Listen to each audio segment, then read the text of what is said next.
Hi, this is Greg with Walnut Ridge RV. Today we're going to do another orientation video on today's Keystone Carbon 338. So we'll start up here in the front, work our way around. We'll start, of course, you got your pen box, your breakaway cable, and your 7-way for towing. Up in the front, this model's equipped with a generator. Now these Onan generators, fairly simple to run. You have controls out here, and there's also controls on the inside. Fairly easy to fire. When you have gas in your rear tank, you're going to hold down the stop prime button. You're going to hold that down, and it's going to make a kind of a loud pumping sound for a second, about 5 or 10 seconds. And once that sound lowers and you can barely hear it, then you know it's primed up enough that you can go ahead and hold your start button until it fires. You always want to make sure your breakers are on, because those are the breakers that in turn run everything from the inside. After that, make sure you're unplugged. Even though there's a transfer switch, it's just something you want to get a habit of. That way things don't go wrong. Maintenance on these is explained pretty thoroughly in the manual of the generator itself. So you'll want to be checking your oil, checking your air filters, and the obvious stuff like that for maintenance. Now over here you have your propane tanks. These come with two 7-gallon or 30-pound LP tanks. Both will be full at the time of pickup from Walnut Ridge. You have an LP regulator on the front, which is an auto switchover regulator, so you can use this in one of two ways. You can either leave both tanks on, and then whichever way this lever is pointing at the top, it'll draw off that tank first. Once that tank is empty, this will go red like it is now, but it'll automatically start pulling from that other tank. That way, if you are running your furnaces, or maybe the fridge is on gas, it won't kick off on you. You won't lose your food or furnace kick off. The other way to run it would be to leave one tank off, and whichever, say turn this one off, this one on, this one off. Now it's pointing at this one. Once this tank goes empty, obviously it'll go red again, but your stuff will stop working. You'll know that, and then you can flip it to the next one and turn that one on, and then you always have a full tank if you do it that way. So it's kind of personal preference how you want to do it depending on what you're doing. Just be aware, if you do use it in the auto switchover mode, let's say this tank emptied, but it's pulling from this one. If it's still pointed to this one, it's only pulling, say half. It's not half the BTUs. It's pulling less BTUs, so things might not work as efficiently as they did before. The lever always needs to be one tank or the other, one way or the other. Never have it in the middle. I see that quite a bit, and that's not good. That can cause a leak internally, and you don't want that. So always have it one way or the other, whichever tank you're drawing from. Now up here you got a couple light switches that do the front cap lights. In the front storage you have your battery compartment where you'll have your battery hooked up. You have other leads here. This is for the generator. You have your auto level system, which is gone through in detail on our multiple of our pages, Facebook and everything. And the LCI, who's the maker of it, has some really good videos on their website. So we can't run it inside the showroom here, so we'll move on by that for now and go to the water system. So starting at the top, you have your shower connection. So if you want to run your outside shower, there's a hose with the unit. From there you have a winterizing port. So winterizing on these coaches is really easy. All you do is get you an old piece of cut-off hose, or you can buy the special hose that goes in there. It just screws in. Put it in your jug of antifreeze. Turn your winterize mode on,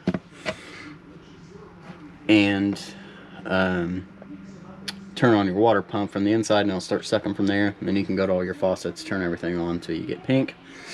When you do that, you want to make sure that you winterize your tank flush, which is down here. This is the black tank flush. So after you're done dumping your black tank, leave it open, hook up a hose into there, turn it on. That's going to shoot water in that tank, help clean it out.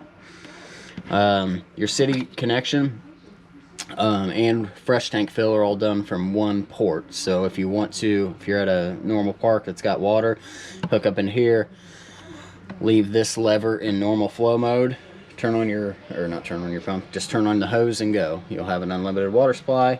You're good for the weekend. If you want to fill up your tank first, you'll hook up into here, put this down to fill, turn it on, and at the back of the unit there's an overflow. I'll show you. once it starts shooting out of there, or you read the tank level on the inside and it's where you want it, whether that's full or half, 3/4, you can go ahead and shut that off. From there, you always want to make sure you turn this back to normal flow when you're using. The only time it's in fill mode is when it's filling. So anytime it's in use, whether pump or city, it needs to be in normal flow. So turn it to normal flow, turn your water pump on the inside, and you got a limited water supply.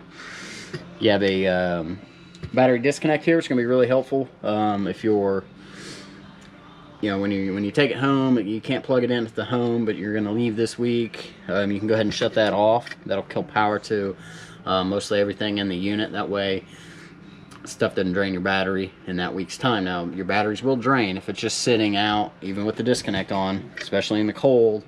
Batteries drain over a month's time, 2 months' time. So don't think that this is going to make your battery last. You can just leave it there all summer, and it's going to be fully charged when you go back. That's unfortunately not how it works, but this is helpful for those in-between camping trips, and you don't want to have to leave it plugged in. You have that option. From there, you have a key TV connection, so if you want to hook into a satellite or cable when you're at the park, you can. You have 2 low point drains down here, which usually aren't used much on most trailers because they're usually harder to get to, but since they're easy, in this instance, you could, after you're done camping, you want to get all the excess water out of the line so it doesn't get stagnant. You just open those up and let the water drain out. And from there, you have this port coming out. This is if you wanted, this is a coax that'll screw into your satellite port. So if you had a rooftop mount satellite, it's prepped up there on the top. You could screw the coax in at the top and not have to run the cable all the way down here. You could just pull this cable out and put it in there. Let's see, from there we have an on-demand water heater. So not a lot with these that you're gonna have to mess with. It does have your on switch from the outside. Let's see, next to that would be your furnace. Always keep a mud dauber screen on that to keep it from mud daubers and bees from building nests in there. Pressure relief valve, that's what I was trying to say right there. We'll move on from there. You do have your exhaust sticking out from the camper. So always watch that as you're walking through here. Your slides, cable driven slides, so there's not a lot of maintenance you have to do to the cables themselves, but the seals, you'll want to maintain those every few months or so, at least twice a year. I like to do it every couple months, spray a rubber seal conditioner on those and let it sit and help keep those seals pliable so they don't crack and dry rot over the years of use and being in the sun. Let's move around to the other side. And on the back side of the unit, of course it's locked, I don't have a key on me. You're going to have your gas pump in there, so if you want to fill up your vehicle or whatever you're hauling, you can. This tank here is going to be both, so this is going to do your pump and your generator. Now most of these are set up to where it won't allow you to pump less than 5 gallons or so. That way it always has something for the generator, so it's always a kind of a fail-safe there. From here you have your switches that you can turn on the pump that's in there. You have your 50 amp power cords, detachable, about 25-30 foot long, so you can always take that with you. Make sure you take it with you. It's got the rear deck with the stairs going up. It's got the safety net around it. It's got the awning. Got your outside vents. Spare tire cranks with a hole in the side of the metal there for it. Got a 110 only refrigerator, small little overchill, so when you get plugged in, give it a couple hours and you can put your drinks and snacks in there or whatever. You have a TV mount out here, so if you wanted to put a TV out here, you could. You could either mount it to the wall, it's got some support back there, or you could just leave it and take it in and out each time you drive.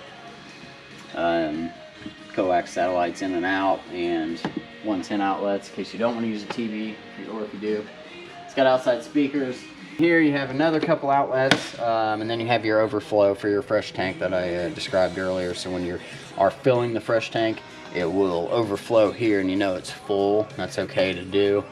And usually right below that, let's see, on this model. Nope, it's actually back there by that jack. You have a white valve. That's the fresh tank dump. Which is kind of a weird location compared to where this is at. And then this storage here's got your pump for your hydraulics in it. which should be just a leveling system, I believe.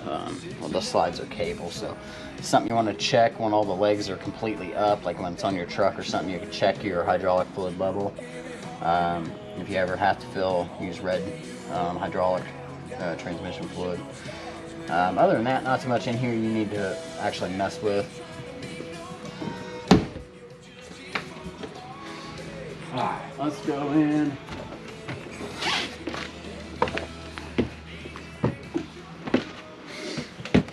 Okay, let's see, these are all just light switches for random lights throughout the unit. You have your thermostat. You got two separate thermostats in this unit. This one's for the main, and then you also have the exact same thermostat in the back, which operates fairly easy. It's only got 3 buttons, so you push the long button to go to fan, high, low. You can go to cool, high, low, auto. Usually like to keep it in either high, because sometimes when they're in low, they can tend to freeze up easier because they're not cycling as fast as they should. You also have your furnace, which is heat on and off. So pretty simple operation. From there, this is prepped for a solar panel, and that's what would go here, the control for it. Below that is the water heater command system. So it's not turned on, so I can't really go through it, but it's fairly simple. You have your on and off button. You have and pretty much your temp control here. So you can read through the manual. This explains that pretty well and exactly how to use it. Same in here, you have mount for the TV. Your coax is out, satellite cable, same exact thermostat. The rest of it, not too much else in the bedroom. You got outlets on both sides. Both sides have wireless charging mats for your phone, which is pretty cool. Some newer things they're doing in these. Your AC vents, which is the same down there, but I can actually reach this one. They just open and close, and you can like control. So if I close it, then it's going to push more to the vents that are throughout the unit. But if I wanted it to dump down here and keep me really cold, I can open those up. One thing people overlook a lot is these vents and how much dirt they accumulate, especially if you have dogs. Over even a month's span, I've seen it a lot, that they used to suck up so much hair and dust and dirt and allergens out of the air that it blocks the AC and it can't flow properly. Then we end up getting it freezing up, and then they get water on the bed. So it's something you want to check monthly during the summer, when it's being used constantly, especially the one down there that's usually running the whole time during hot days and hot summer weeks. So those just pop down. You got the 2 tabs on each side. You just pop it down, take that filter out. Yeah, if you have a blowgun, you can blow it out. If not, you can use a regular hose and rinse it out with water. Shake it dry or blow it dry, stick it back up there, and you'll be good. Make sure you do it on both sides. You got the bathrooms, not too much in there. You got the GFCI reset, which is going to do all your outlets that are outside too. So if one's ever not working, you always want to check and make sure that that's reset.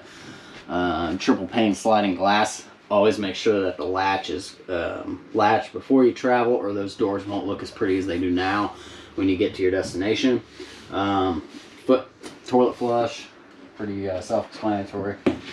You got carbon monoxide, propane gas leak detector down on the floor there. That's 12 volt. It's always hardwired to the battery, so it's always running. That's one of the things that will drain your battery if you don't use the disconnect that was up front.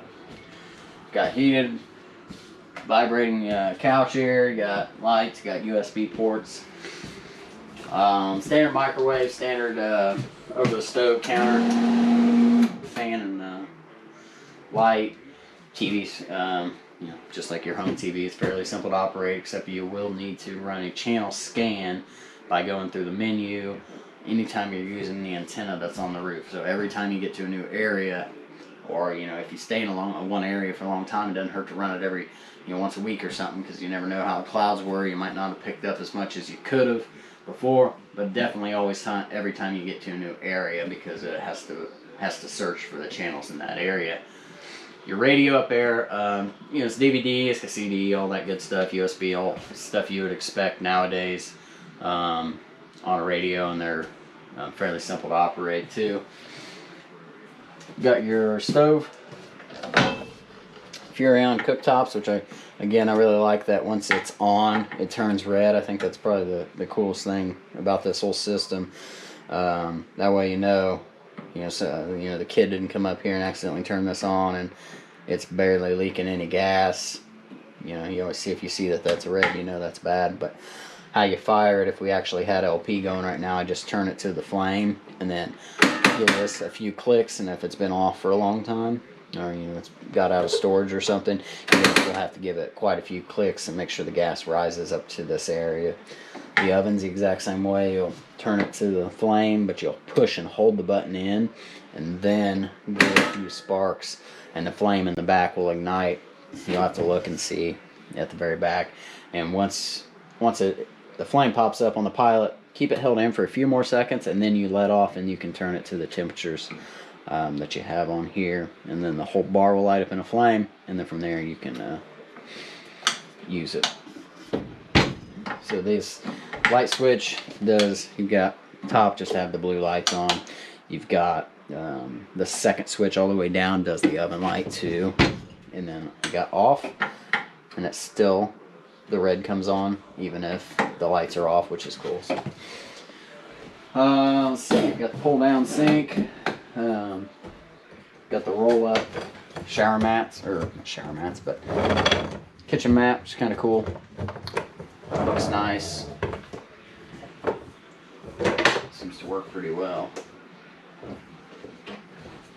Let's see, refrigerator, got standard nor cold.